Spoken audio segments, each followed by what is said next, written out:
India का एक ऐसा लेक जिसने इसरो के साइंटिस्ट से लेकर नासा तक के साइंटिस्ट को हैरान कर दिया और सभी का ध्यान अपनी ओर खींचा, जिसके अंदर बहुत से ऐसे रहस्य छिपे हुए हैं जिन्हें जानकर आप भी हैरान हो जाएंगे। उस लेक का नाम है लोनार लेक। तो चलिए इस वीडियो के थ्रू समझते हैं आखिर ऐसा क्या है इस लेक के अंदर जो हमें इतना क्यूरियस होने पर मजबूर कर देता है।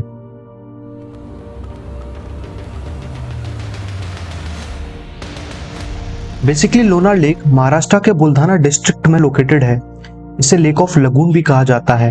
लेक ऑफ लगून से मतलब है जब सी या ओशियंस के अंदर वाटर की सैलो बॉडी वाटर की लार्जर बॉडी से सेपरेट हो जाती है, उसे हम लगून कहते हैं।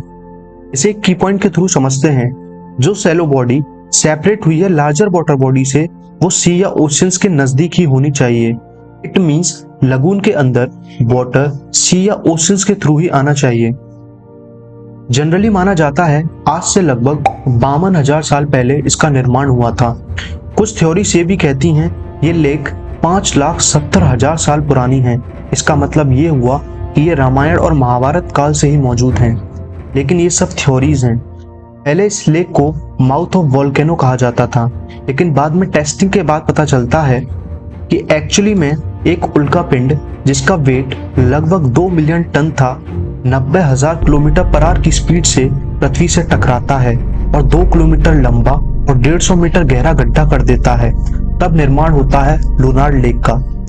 कुछ थ्योरी से भी कहती हैं जब मेटेरॉइड अर्थ से टकराया तब वह 3 पार्ट्स में डिवाइड हुआ, लेकिन बाकी की 2 जगह जहां पर मेटेरॉइड गिरा था वहां पानी पूरी तरीके से सूख चुका है। अब इसमें कितनी सच्चाई है इसके लिए कुछ नहीं कहा जा सकता।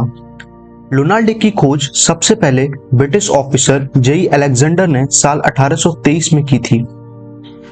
इसके रिगार्डिंग अब हम कुछ रहस्य की बातें कर लेते हैं। इसके पानी के आउटर रीजन का एसिडिक नेचर न्यूट्रल है, इसका pH 7 है जो कि हमारे नॉर्मल पीने वाले पानी का होता है, और इनर रीजन का एसिडिक नेचर एल्कलाइन है जिसका pH 11 है। ये दोनों फ्लोरा और फौना के लिए फेमस हैं।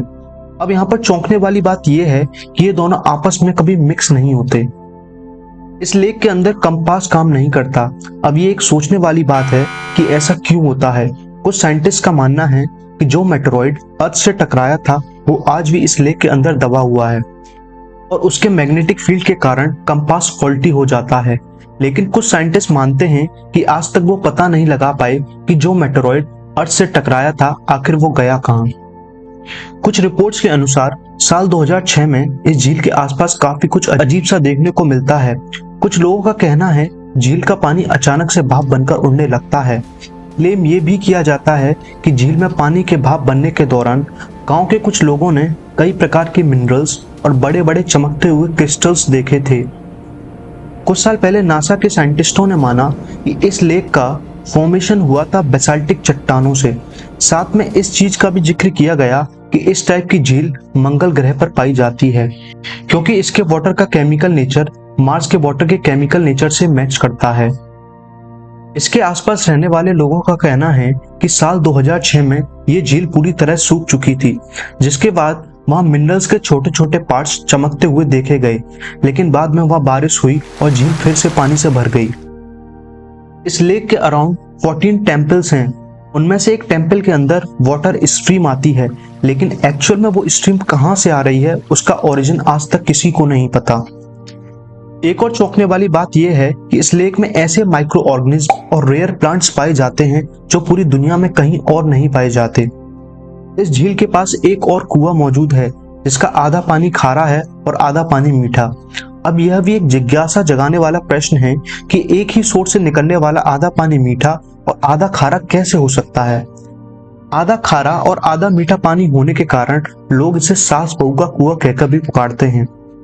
साल 2020 में अचानक से लोनार लेक का पानी पिंक हो जाता है। उसके बाद वाटर के सैंपल्स लैब में टेस्टिंग के लिए भेजे जाते हैं।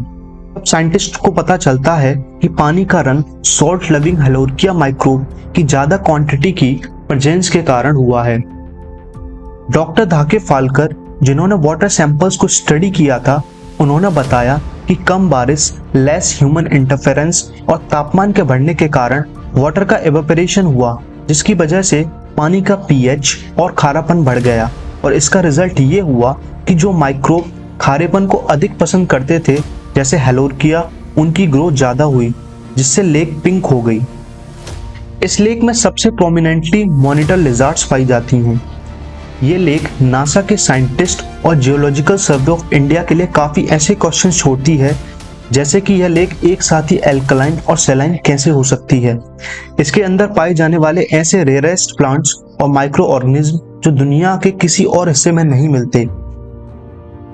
इन सभी सवालों के जवाब ढूंढने के लिए साइंटिस्ट कंटिन्यूसली रिसर्च कर रहे हैं। फ्यूचर में मे भी कुछ अच्छी थ्योरीज हमारे सामने आएंगी। वैसे तो इस लेक को माइथोलॉजी से भी एसोसिएट किया जाता है, लेकिन इस वीडियो में मैं उस सब्जेक्ट को टच नहीं करूंगा। सो आई होप मैंने मोस्टली टॉपिक्स को कवर किया और आपको वीडियो पसंद आया होगा, तो प्लीज वीडियो को लाइक कीजिए। आज की वीडियो में इतना ही, मिलते हैं आपसे नेक्स्ट वीडियो में।